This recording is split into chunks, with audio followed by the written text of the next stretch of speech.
할렐루야. 오늘 우리가 함께 부를 찬송은 찬송가 449장 예수 따라가며입니다.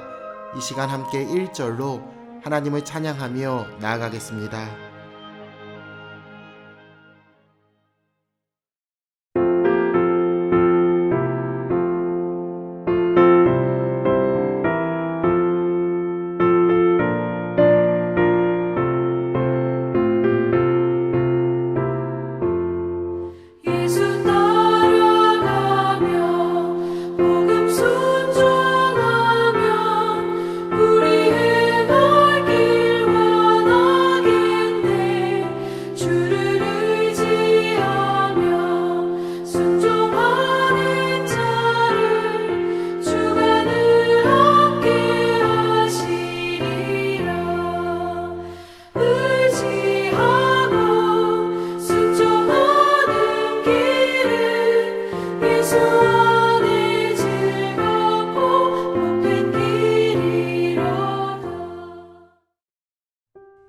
오늘 하나님이 우리에게 주시는 말씀은 욥기 36장 1절로 15절입니다.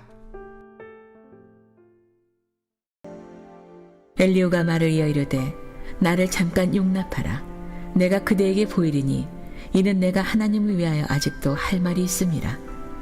내가 먼 데서 지식을 얻고 나를 지으신 이에게 의를 돌려보내리라. 진실로 내 말은 거짓이 아니라 온전한 지식을 가진 이가 그대와 함께 있느니라.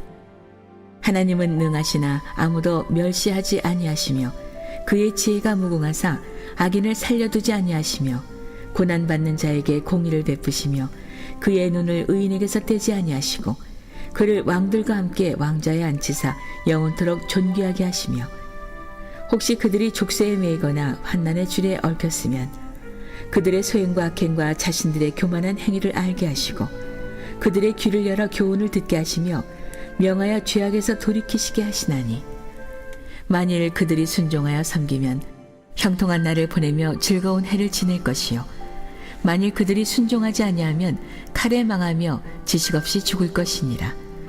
마음이 경건하지 아니한 자들은 분노를 쌓으며 하나님이 속박할지라도 도움을 구하지 아니하나니 그들의 몸은 젊어서 죽으며 그들의 생명은 남창과 함께 있도다. 하나님은 곤고한 자를 그 곤고에서 구원하시며 학대 당할 즈음에 그의 귀를 여시나니. 엘리후의 말은 아직 끝나지 않았습니다. 앞의 본문과 오늘 본문의 내용이 비슷한 것을 보면 그는 욥이 자신의 말을 제대로 듣지 않고 있다고 여긴 모양입니다.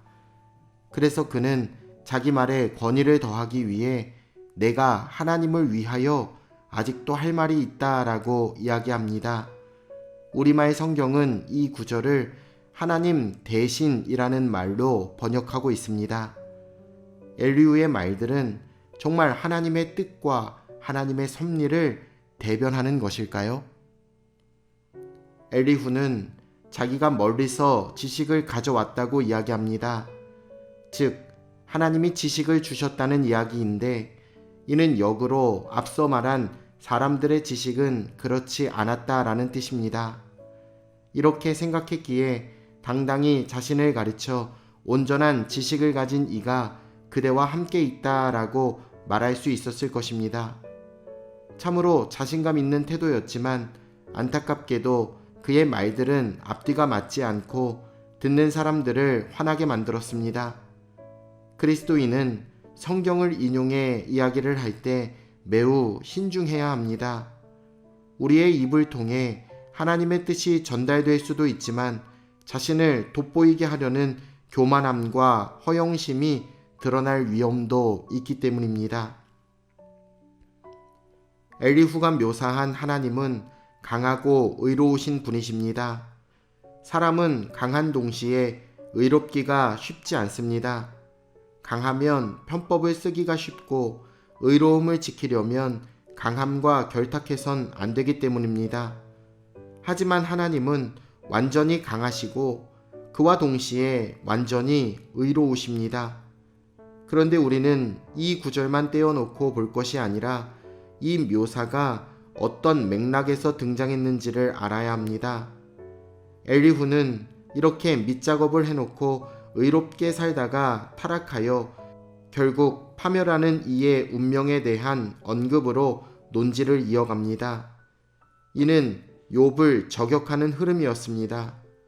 성경 말씀을 가지고 다른 사람을 공격해서는 안 됩니다.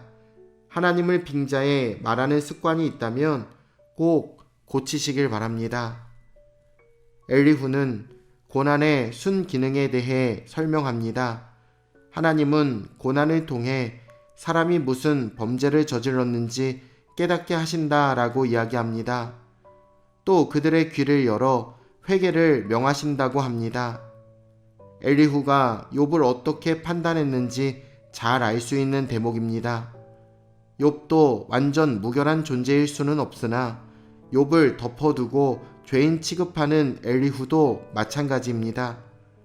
우리는 단순하고 명백한 죄인인 타인과 또 복잡하고 애매한 죄인인 나를 분리시키는 경향이 있습니다. 그렇게 타인을 정죄하며 상대적으로 나 자신이 경건하다고 자부합니다. 이런 생각을 가진 사람들은 하나님 대신 말하는데 주저함이 없습니다. 우리는 하나님 대신 말하겠다는 이 오만한 생각을 내려놓고 겸허한 마음으로 하나님께 나아가야 할 줄로 믿습니다. 오늘 본문 11절에서 14절 말씀에는 하나님의 말씀을 듣고 순종한 자와 그러지 않은 자가 맞는 상이한 운명에 대해 묘사하고 있습니다. 즉 엘리후는 욥이 자기 말을 들으면 번성하고 장수하겠지만 그렇지 않으면 남창들처럼 일찍 죽게 될 것이라고 이야기합니다.